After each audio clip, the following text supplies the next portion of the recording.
This morning I want to start off with a question. Does the science of education conflict with the art of teaching and leading? But the other reason I loved to teach the Crawdad song is because it was a perfect way for me to teach the duality of a music education. Because you see, a quality music education is about a mix of both art and science.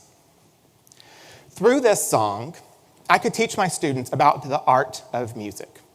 We could talk about expression and dynamics. We could talk about phrasing, interpretation, and style. We could talk, because it's a folk song, about creation and community and bonding.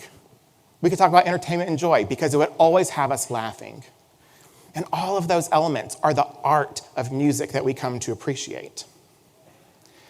But in order to become a real musician, a real talented musician, you have to understand the science of music too.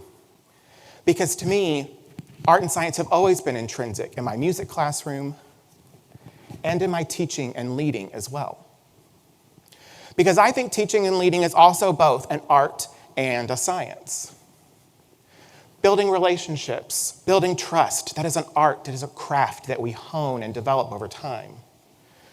Being able to read the room, being able to adapt in the moment, being able to inspire curiosity, to motivate our students to tell stories, to make content come alive, to bring forth your own passion and your creativity, to be authentic in your classroom. Those are all the artistic parts of our profession. And they're honed and they're developed over time, and they're so important. But we also know that we have a scientific side of our profession too. That there is decades and decades and oceans of research literature that can help us understand and solve the problems in front of us. And I think it's incumbent upon us to be more intentional when it comes to gluing these two things together. And so, how do we do that? I started with sort of a philosophical question, so I'm going to give you a philosophical answer, and we're going to talk about in vivo knowledge. The phrase in vivo knowledge comes to us from epistemology, which is the philosophy of knowledge. How do we know what things are? How do we know what knowledge is? And in vivo knowledge is better presented as practitioner knowledge. It is the knowledge that all of us build every day through the work that we do. As educators at every level, whether you're the classroom or the superintendency, you're making little choices every day. You see a problem in front of you, you make a little tweak, a little experiment, and you learn something new. And then you do it again, and then you do it again. And after 20 years of experience, you become real good at it. And what the research tells us is that most educators throughout their 20-year on average career become evidence-based practitioners really by accident. I like to think about it like this.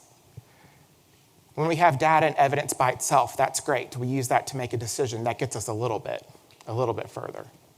We use our practitioner knowledge. We use that by itself. That's great. That gets us a little bit further. But when we put our data and evidence together with our in vivo knowledge, with our practitioner knowledge, what we get is wisdom that we can act upon.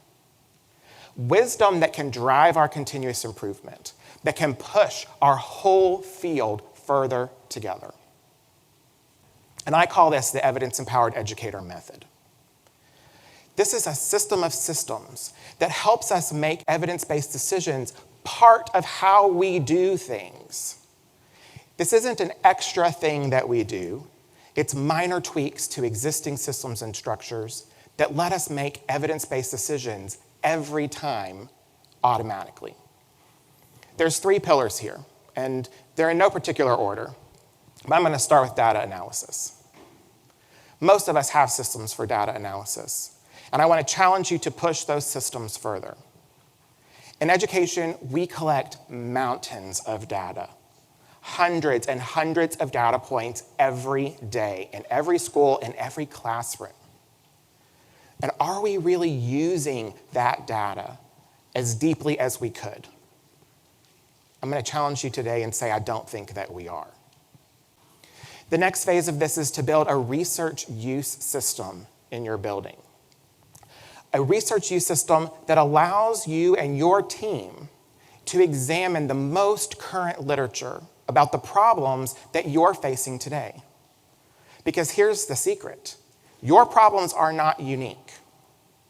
Other leaders, other teachers, other superintendents all over the country have had those problems before. And solutions to those problems exist in the research literature. Then the final pillar here is continuous improvement systems.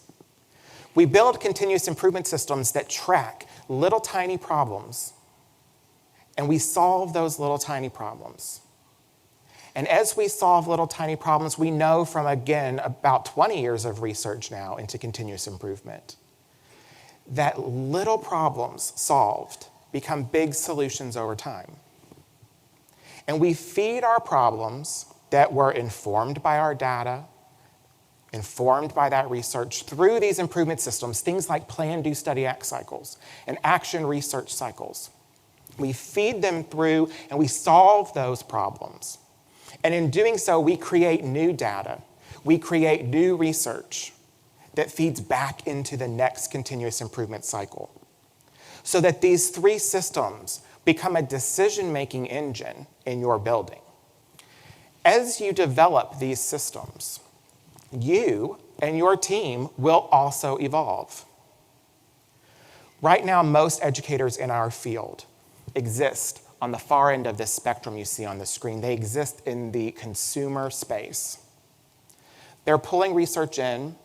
They're using it usually for a specific purpose. They're using it to justify a grant application. They might be using it to justify a policy decision. But they're really consuming research. They're just sort of using it to inform their work. And that's great. That's a great place to start.